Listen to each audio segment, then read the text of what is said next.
Antes de eu iniciar qualquer coisa, quero só pedir que quem for chegando vá se inscrevendo. Quem não é inscrito no canal, se inscreva, aperte o badalo, o sininho e dê o seu like. Por quê? É porque eu como isso, me alimento disso, preciso disso? Eu não. 1 trilhão de vezes não estou nem aí. Mas infelizmente o algoritmo da plataforma se alimenta disso. De novos inscritos, de gente querendo receber aviso no sininho e likes. Quando o algoritmo, que só entende essas 3 línguas, percebe que elas se manifestam, crescem e continuam, ele vai botando a minha página bem para frente. E aí sim, isso eu quero. Aí eu me alimento psiquicamente dessa alegria de ver pessoas sendo expostas ao Evangelho, vendo, ouvindo e crendo. E aí, todo dia, eu ouço uma quantidade linda, enorme de testemunhos de vida, de livramento, de graça, de salvamento, de desistência da determinação de tirar a própria vida, e uma quantidade enorme de coisas que eu ouço diariamente aqui, livramentos de ações de abuso do tipo mais gravoso possível por parte de pais, homens contra filhas ou padrastos contra enteadas. As coisas mais impensáveis possíveis é o que vai sendo alcançado quando essa palavra do Evangelho que Deus me deu e que sai aqui da minha boca, que tem exclusivamente o desejo de ganhar gente e ver os seus corações transformados pelo Evangelho, quando ela chega até as pessoas, é isso aí que alegra meu coração e o coração de anjos também. E eu espero que você faça parte disso, é tão simples. Olha só, gente, nós estamos em Mateus, no capítulo 22, do verso 23 ao verso 33, no dia de hoje, chegamos aqui. Só que eu vou pedir licença mais uma vez para tratar desse tema no paralelo a ele, no correspondente a ele, em Lucas, no capítulo 20, do verso 27 ao verso 40. Lucas, capítulo 20, do verso 27 ao verso 40. Mas na nossa sequência é Mateus. Mateus 22, de 23 a 33. Tanto faz. São narrativas paralelas, chamadas de sinóticos. Pois bem, é no de Lucas, na narrativa paralela de Lucas, que eu quero me ater hoje, porque eu acho que ela tem alguns elementos mínimos adicionais que ajudam e melhoram a compreensão do todo. Embora quem ler apenas aqui Mateus entende tudo do mesmo modo, mas ali tem alguns detalhes, algumas filigranas em Lucas de 20, capítulo 20, de 27 a 40, que nos interessam. Eu começo em Mateus, no verso 23 do capítulo 22, por causa de uma introduçãozinha, que diz assim, aqui em Mateus: naquele dia, portanto, coloca tudo no mesmo dia, como Mateus o faz. A figueira sem fruto, a hipocrisia que mata a fé que aonde está presente não existe hipocrisia. Aí vem todas as manifestações de hipocrisia dos sacerdotes, dos anciãos do templo, dos fariseus e dos saduceus e de gente importante do Sinédrio, todo mundo ali em volta, os apóstolos também assistindo, o povão todo reunido de manhã bem cedo no templo. Eles começam com as provocações a Jesus. Está tudo gravado aqui no YouTube na semana passada e anteontem e ontem, conforme vocês têm visto me acompanhando. E a sequência disso tudo é o mesmo grupo, o mesmo dia, a mesma atitude. E ontem nós vimos o revezamento, como os fariseus saíram da multidão, fizeram uma conferência e voltaram com uma questão que eles acharam que era irrespondível, que era um laço do qual Jesus não sairia, e Jesus brincou com o laço deles. Eles acharam que era um nó górdio que eles estavam colocando em Jesus, e Jesus soprou no nó dele, que virou outra coisa, que virou uma forca no pescoço idiotado desses religiosos descarados. Pois bem, aqui no texto de Mateus 22, verso 23, diz: naquele dia. Portanto, é a mesma história, é o mesmo grupo, é a mesma sequência. Naquele dia aproximaram-se dele alguns saduceus, que, como eu tenho muitas vezes dito, na vida. E aqui, na sequência de Mateus, era uma das denominações religiosas dos judeus.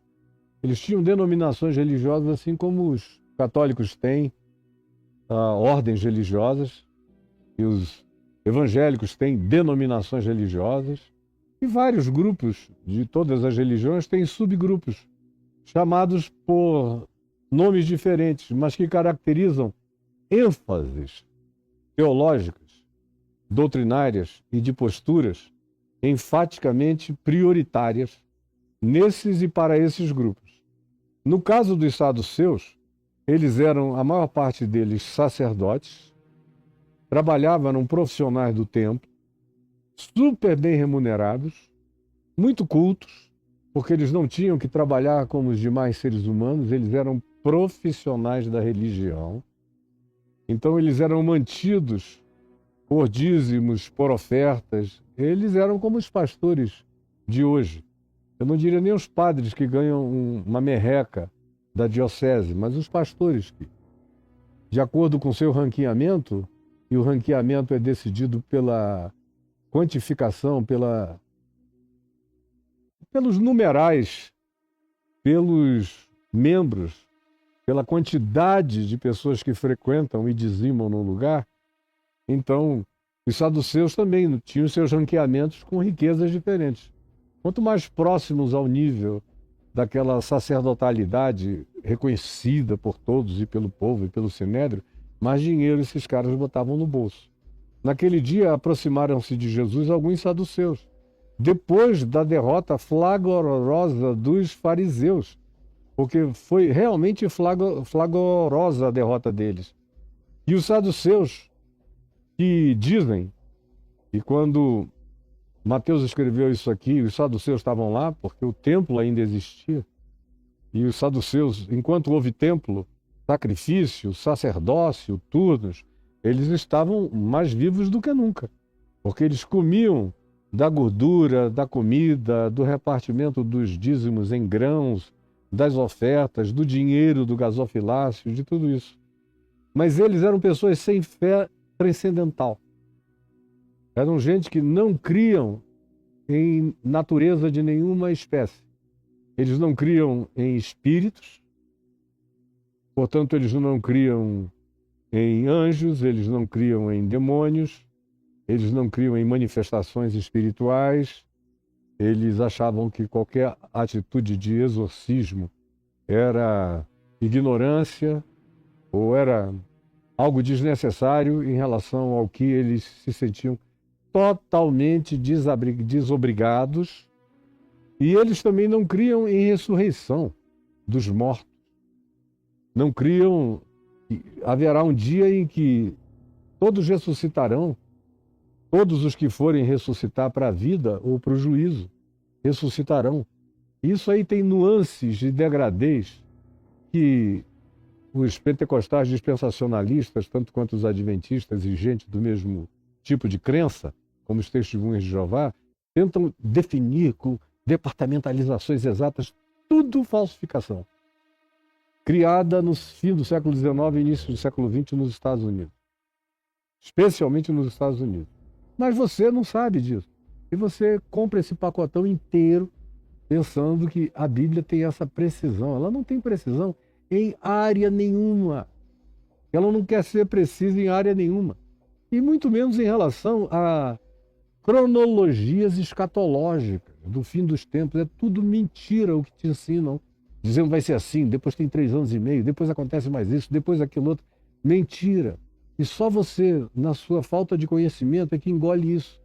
E todos que não têm conhecimento, para quem passou a vida estudando, sabe de onde isso veio, que isso nunca existiu, e quem conhece bem a Bíblia e o Novo Testamento, sabem que não é isso. Isso é uma construção artificial. Para você, é plástico. É neném reborn. Não passa disso. Pois bem, os saduceus eram esse tipo de gente que não criam em nenhuma forma de transcendentalidade. Não havia isso para eles. Tudo que havia era o culto ao sagrado. E eles criam que Deus se agradava da quantidade de cultos que eles ofereciam e da reverência deles ao sagrado. O que queria acontecer? Eles não tinham a menor manifestação de interesse no significado de qualquer transcendência, até porque eles eram religiosos materialistas. Mas esse é um fenômeno humano interessantíssimo, esse do materialismo religioso, e que está bem menor agora, no sentido teológico. Está muito maior agora no sentido da prática, porque com a teologia do domínio e com a teologia da prosperidade, todo mundo caiu na materialidade. Então não tem ninguém, praticamente, preocupado com transcendência, com subjetividade, com vida eterna, com santificação do ser, com separação da consciência para servir e amar a Deus com transparência. Tudo isso virou bobagem. Hoje o que importa é o sagrado de Mamon, o sagrado do dinheiro, o sagrado do gasofilácio, o sagrado das ofertas, o sagrado do que rende o fruto de Mamon, que é grana. Na árvore de Mamon só dá dinheiro. E esse povo que se alimenta dos frutos de Mamon, que é o Deus do poder, da grana, e adoram isso, e dizimam em nome disso, e cultuam esse Deus. E a maior parte das igrejas cultuam a Mamon e a seu filho Satanás, vestido de Jesus Cristo. E todo mundo fica aí achando que está servindo a Deus, e quem não serve a Mamon e ao filho de Mamon, que é esse Satanás mascarado de Jesus Cristo, está indo para o inferno. Agora, nos dias aqui dos saduceus, eles eram muito menos arrogantes do que o pessoal, os pastores e líderes e bispos e apóstolos e essa canalhada de hoje em dia. Então, eles tinham mais sutileza, eles eram mais educados, eles eram mais pudicos, eles eram mais reservados, eles eram mais instruídos. E naquele dia eles estavam lá também. Essa introdução é só para dizer que eles, que não tinham sido tão explicitamente mencionados até então, agora o são. Nessas perguntas finais dessa sabatina que eles vieram a fazer com Jesus. Depois disso é Jesus quem faz a última pergunta e censura os doutores da lei e os escribas e fariseus e tudo mais, e diz: olha, vocês que conhecem a escritura do Velho Testamento e conhecem mesmo, ele está falando com as autoridades acadêmicas do judaísmo, vocês vão receber muito maior castigo, porque vocês deturpam tudo ainda pioram, fazem de tudo algo mais inobservável, mais horroroso, mais carregado de juízo, de separatismo, de apartheid, de intolerância e de maldade. Então, isso é como Jesus vai terminar falando com o último grupo, que será o dos acadêmicos. Pois bem, esses saduceus, de acordo com Mateus, estão presentes aqui. E para eles, uma das coisas que não existiam era a ressurreição dos mortos. Era um dos pressupostos que eles defendiam nas discussões, nas brigas, mas fundamentalmente era exatamente isso. E é aqui que a